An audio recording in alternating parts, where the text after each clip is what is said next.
Hey folks, welcome back to the Making of Gods and Nemesis, the video game. I appreciate you continuing to watch my videos, and I will try to make them as interesting as possible. I wanted to show today of how to record sound effects, use Audacity to do so, or after you have recorded a sound effect, how to manipulate it, and really to have an open mind of how to make the various sound effects in your game.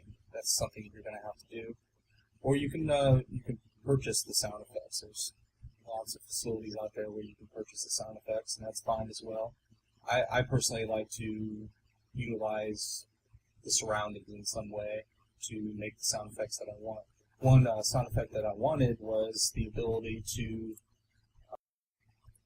make a lightning clap sound, or it's called a thunderclap sound, where it's just a very short and explosive sound when lightning hits.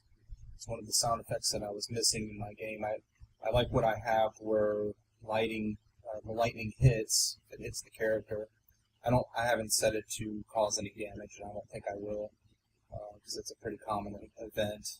Although I can alter that, I kind of like it where it's set, but I don't want somebody to incur damage every couple minutes. I use them mostly for effects in my game. But I want there to be once in a while a thunderclap sound to kind of wake you up that you just got hit by lightning. And it just occurred to me that instead of clapping my hands together to try to simulate that sound, I attempted that, it didn't come out right when recording it. That I found some of those snappers that are used for 4th of July or whatever for kids and stuff. I still buy them myself, I admit.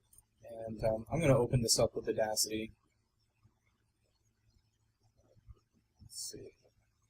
Audacity. And I had recorded those snappers about a foot away from my recording device. I use a Yeti, which is it's pretty good. I like it. I'm starting to learn some of the things about it. And open this up. And you're going to see that there's blank. This is, I think that's when I was moving my chair. This is a part where I recorded one of those snappers going off. And I just put the snapper between my fingers and twisted and made them go off exactly a foot away from the recording device. I suppose you can throw it close to whatever your recording device that you have in order to make it go off, but I chose to just use my fingers and the pressure between my fingers to make it go off. So I have 1, 2, then second one here, and then I recorded another one by reducing the volume of the microphone. So, and in between you'll notice there's a bunch of distortion. I don't know if you can hear that. But that needs to be taken out.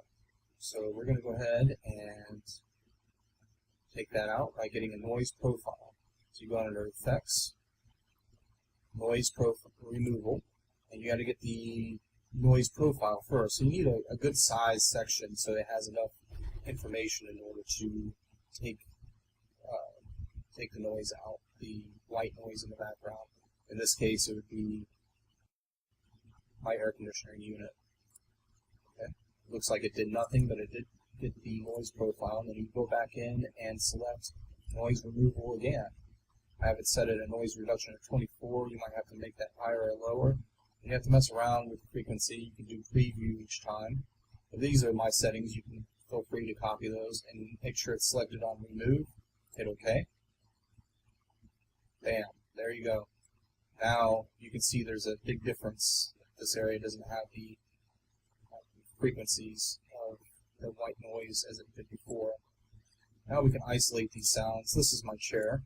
Believe it or not, that's a brand new chair, and it likes to make that noise every time you get up now. That's what you get for buying a cheap chair. So just keep that in mind. This is kind of like that noise. This is me fidgeting with the snapper close to the microphone before I got in position to snap it. And here it is snapping. warn you again, this one's loud too. I should have warned you beforehand, sorry. There you go. And here's the third one. It's not as bad. Alright, so there we go. Now I want to isolate one of these. First off, I want to normalize. So this is not such a high frequency on the regards to the speakers that we have. I also want to compress. I'm going to try compressor. There you go. I'm going to try this again. That's a little better. It's not too loud anymore. It's about right. With a little modification, I believe, hopefully I'm right, that this will sound like a thunderclap, or what it sounds like when a small bolt of lightning hits pretty close. I don't know if you've ever experienced that, but it's extremely loud, frightening, and it's kind of like this, and it gets your attention. I think we need to take one of these, isolate them, so I'm going to save this the way it is. I like it. So you're going to export, and let's export to this file. This two. I'm going to put everything on the desktop. It's simple. I'm going to keep this because I want to mess around with these little, the sound of the sand granules inside of the snapper, and see if I can make that into something. I just have a feeling that might be useful, and this might be useful too, getting out of the chair. You just have to have an open mind with some of the sound effects that are around you, and how to manipulate them. And we'll see if I have it right. I like this one's kind of isolated. So I'm going to delete everything before it, delete everything after it, and I want to resave this. Save. This is going to be the reels. Okay. The reels. There we go. Now I want to slow it down.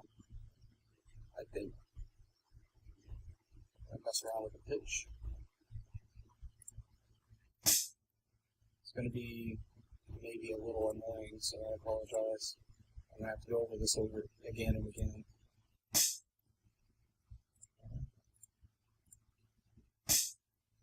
I might just cut this part out. It's still going to need some work. There we go. I'm going to go in.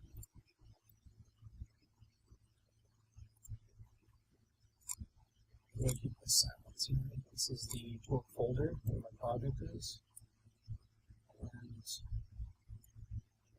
actually, I need to convert this into an OGG file. That's the compressed file that torque likes. It's a good compression ratio, so it seems to work well.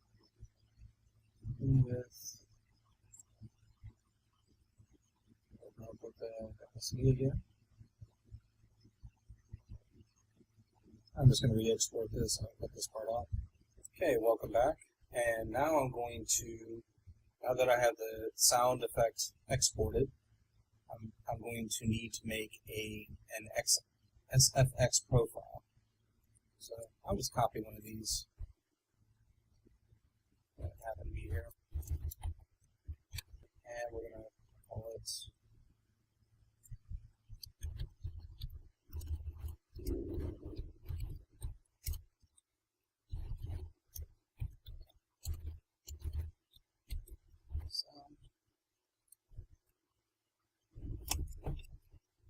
and it's just in art sound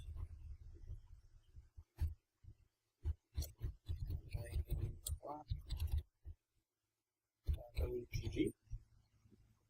Actually, I don't have to put the OGG. Audio 2D, that's fine. Should be it.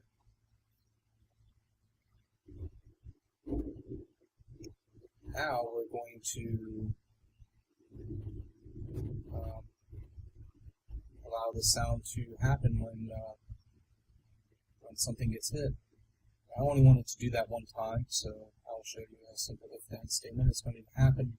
It's going to go into this method right here for the lightning object.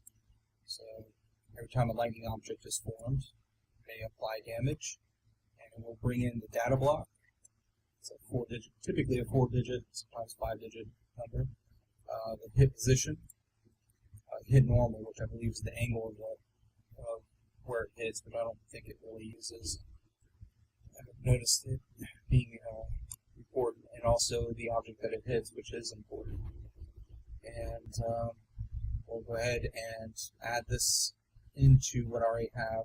I have it where it loads in a light effect when something gets hit, and also smoke that comes up. So it already does all that. I want an if-then statement, or if-else statement, that basically will go over,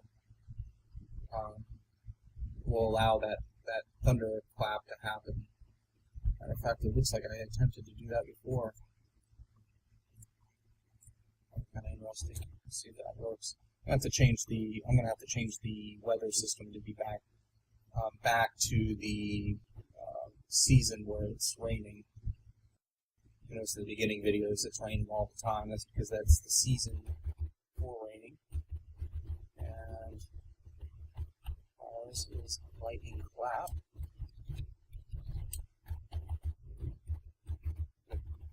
Actually, I'm going to do it every time just for testing purposes. I'm going to put an if-then or an if-else statement in right now. And I superseded the profile for it now, so it just directly loads this in anytime this happens. And that's fine for testing purposes. I believe it's thunder or lightning clap. Yes, lightning clap. Alright. Make sure I'm spelling this right. I don't want any issues. There we go. So I'm going to modify the weather system to where it will rain all the time. And we'll see if our character gets hit by lightning, and it should make that annoying clapping sound. The clapping sound's not ready yet, but my main purpose of this for you is to keep an open mind of what things are around you, so you can use them for your game if you decide to record sound effects. This may not be usable. I don't know. After listening to it a couple times, it seems a little too high-pitched. I don't know if it's modifiable, but you know, the idea was there, and it was fun to do it, and at least you get an idea of what to begin doing for your own game if you decide to create your own sound effects. Alright, so we'll cut it off there, and I'll change the weather system, and I'll bring you right back.